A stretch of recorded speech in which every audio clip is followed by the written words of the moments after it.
एक बार की बात है कि किसी दूर देश में एक राजा रहता था। उसके केवल एक ही औलाद थी और वो थी उसकी बेटी। जब वो बड़ी हो गई तो उसका हाथ मांगने के लिए बहुत सारे लड़के आने लगे। उन सब में राजा को 3 उम्मीदवार बहुत पसंद थे और इत्तफाक से वे तीनों ही उम्मीदवार ऐसे थे जो उसको एक जैसे पसंद थे। वो यह निश्चय नहीं कर पा रहा था कि वो अपनी प्यारी सी बेटी का हाथ किसके हाथ में दे। सोचते सोचते एक तरकीब उसके दिमाग में आई।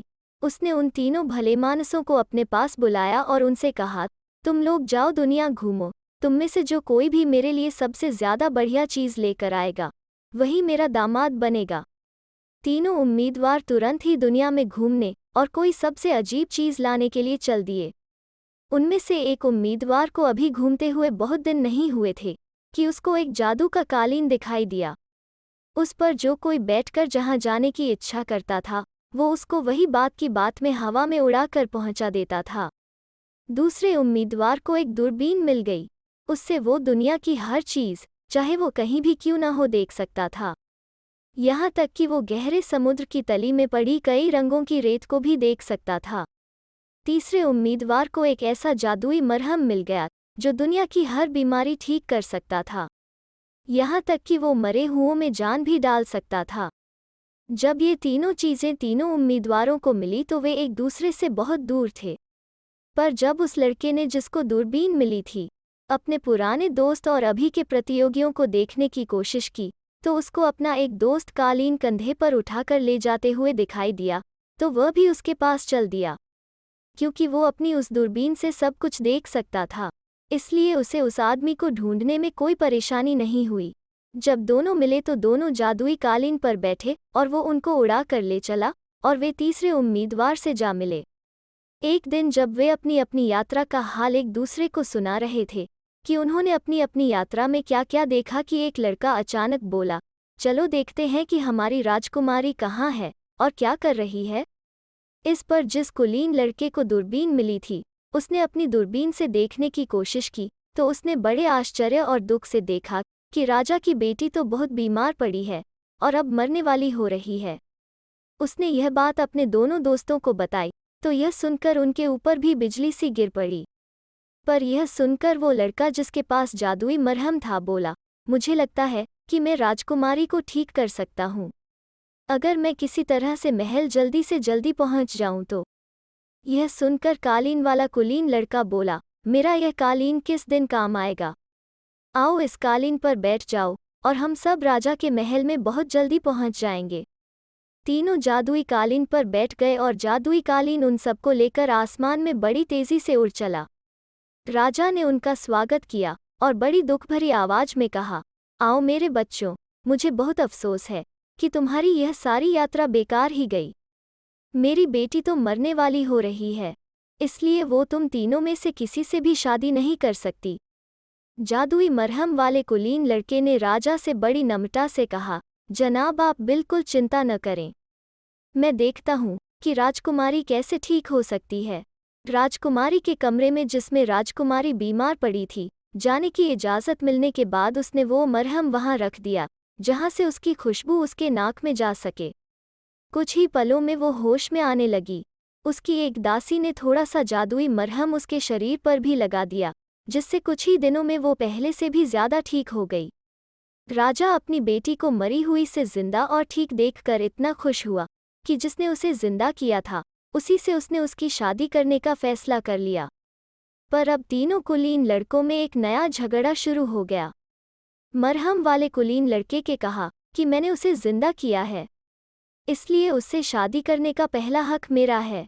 अगर मुझे यह जादुई मरहम न मिला होता तो राजकुमारी तो मर ही जाती, इसलिए कोई और दूसरा इससे शादी कर ही नहीं सकता। दूसरा कुलीन लड़का जिसके पास दूरबीन थी बोला, अगर मैंने अपनी दूरबीन से राजकुमारी को न देखा होता और इनको न बताया होता कि राजकुमारी मर रही है तो इसको तो राजकुमारी की बीमारी का पता ही नहीं चलता। इस पर तीसरा कुलीन लड़का जिसके पास जादुई कालीन था बोला, और अगर मैं इनको अपने कालीन पर बिठाकर न लाया होता तो ये लोग यहाँ तक पहुँचते ही नहीं, तो राजकुमारी की सहायता कैसे करते, क्योंकि इतने थोड़े समय में ये यहाँ पहुँच ही नहीं सकते थे और तब तक राजकुमारी मर जाती। इसलिए इससे शादी करने का पहला अधिकार मेरा है। यह झगड़ा सुनकर राजा ने उन तीनों कुलीन लड़कों को अपने पास बुलवाया और बोला, जो कुछ भी तुम सबने कहा उसके अनुसार तो मुझे लगता है कि मुझे तुम में से किसी को भी अपनी बेटी नहीं देनी चाहिए। इसलिए तुम सब लोग उससे शादी करने का विचार छोड़ दो। तुम सब लोग अपना झगड़ा भुलाकर फिर से दोस्तों की तरह रहो। तीनों को लगा कि राजा जो कर रहा था वो सही कर रहा था। उन्होंने अपने अपने देश छोड़ दिए और दूर किसी टापू के रेगिस्तान में साधु की तरह से रहने के लिए चले गए। राजा ने राजकुमारी की शादी किसी और कुलीन आदमी से कर दी। राजकुमारी की शादी को कई साल बीत गए। एक बार राजकुमारी के पिता ने अपने दामाद को कहीं दूर लड़ाई पर भेजा। उसने अपनी पत्नी को भी साथ ले लिया क्योंकि उसको पता नहीं था कि वहां उसको कितना समय लग जाएगा। रास्ते में तूफान आ गया और उनका जहाज समुद्र की लहरों में ऊपर नीचे होने लगा। हिलते डुलते वो एक अजनबी देश के किनारे पर लग गया। लहरें बहुत ऊंची थीं। जहाज किनारे के पहाड़ों से टकरा गया और तुरंत ही टुकड़े टुकड़े हो गया। जहाज के सारे लोग तूफान में नष्ट हो गए, सिवाय राजकुमारी के जो एक नाव को कसकर पकड़े बैठी थी। धीरे धीरे उसकी नाव किनारे जाकर लग गई। उसको लगा कि वहां पर कोई रहता नहीं था। वहां एक पहाड़ी में एक गुफा थी। वो उस गुफा में ही रहने लगी। इस तरह से वो जंगली फलों आदि पर वहां 3 साल तक रही। वो रोज गुफा से बाहर निकलती और गुफा के चारों तरफ जो जंगल थे उनमें से जंगल से बाहर जाने का रास्ता ढूंढती, पर उसको कोई रास्ता नहीं मिलता। एक दिन वो अपनी गुफा से कुछ ज्यादा ही दूर निकल गई तो वहां उसे एक और गुफा दिखाई दे गई। उसे बड़ा आश्चर्य हुआ जब उसने देखा कि उसका एक छोटा सा दरवाजा भी है। उसने यह सोचकर कि वो रात उसी गुफा में ही गुजार लेगी। उस दरवाजे को बार बार खोलने की कोशिश की, पर उसकी सारी कोशिशें बेकार गईं क्योंकि वो खुला नहीं। आखिर गुफा के अंदर से एक गहरी सी आवाज आई, दरवाजे पर कौन है? यह सुनकर राजकुमारी को बहुत आश्चर्य हुआ और वो डर गई। कुछ पल बाद जब वो संभली तो उसने कहा, मेहरबानी करके दरवाजा खोलिए। दरवाजा तुरंत ही अंदर से खोल दिया गया।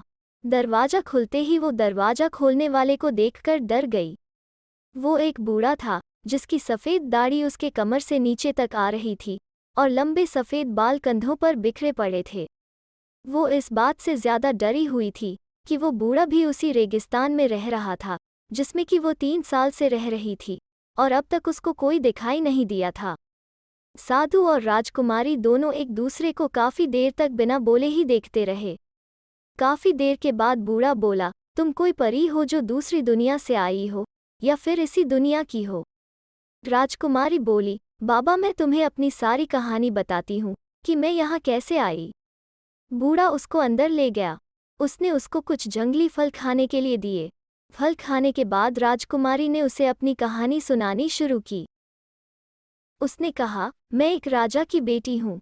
कई साल पहले एक बार 3 कुलीन नौजवान मेरे पिता के पास मेरा हाथ मांगने आए। मेरे पिता इन तीनों को बहुत प्यार करते थे, सो वो इन तीनों में से किसी को भी कोई दुख नहीं पहुंचाना नहीं चाहते थे।